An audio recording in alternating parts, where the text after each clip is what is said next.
This whole journey has been a God thing. What was meant to be was Hayden.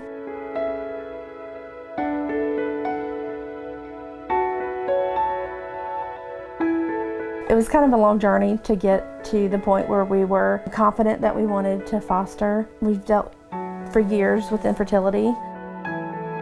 Another thing was we're very pro-life. One way that I thought we could help is to foster. When you think about the issue of abortion and wanting to curb that, it's like, okay, so what are we going to do to help those moms who don't choose abortion? We have a farm and we have the resources and the means to foster. At first, Clint was against it. I just did not feel called to do it at first. And then we started having a change of heart about a year later. God really placed a burden on our heart to foster.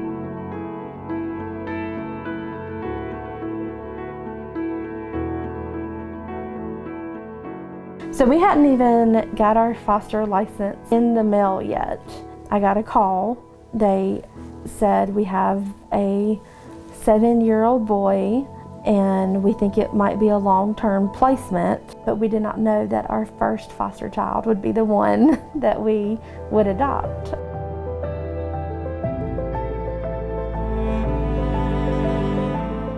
I'll never forget when he got out of the car and he walked up on the walkway and he said, "I like your farm," in the most southern, cute accent.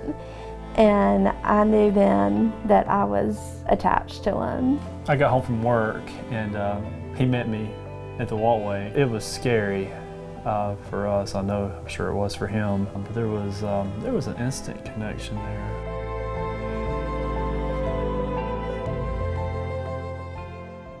We had heard about the honeymoon phase and we thought, yeah, this is great. Like, it's the perfect child. He has no behavior issues. He's, just perfect. 6 months, and then we did start seeing some of the effects of his past trauma. I think he was kind of worried that we were gonna reject him, and so he started building walls. We had good days, bad days. Good weeks, bad weeks. It was hard for a while. Katie was at her breaking point. I wasn't. And when I was at my breaking point, she wasn't. And that had to be a touch from God right there. People were praying for us. They were loving on us, helping us.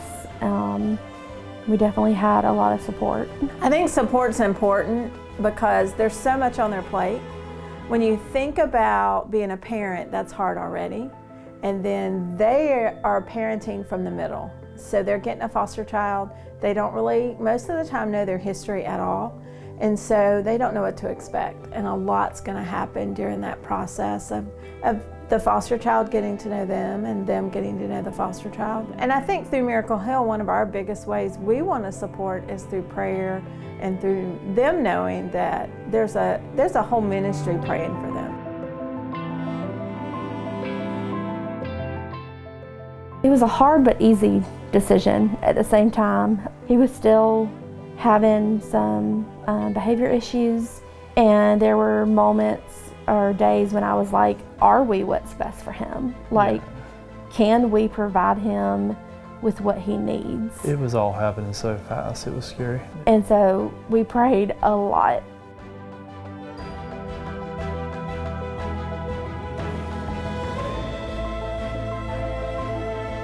The blessings outweigh the hard times.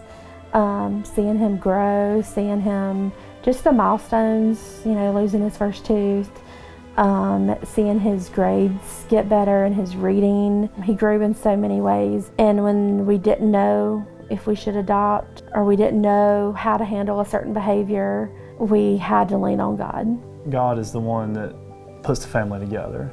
It doesn't always happen biologically. It's whatever he thinks is best. I do feel like fostering is a calling. I don't think that everybody feels called to foster or can foster, but everybody can help in some way. Take a chance and do it.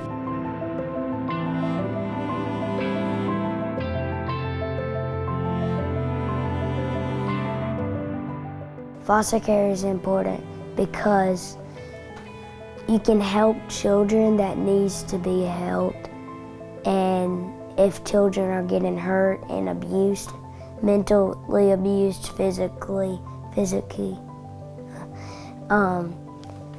you can help them. I would love if you could help them.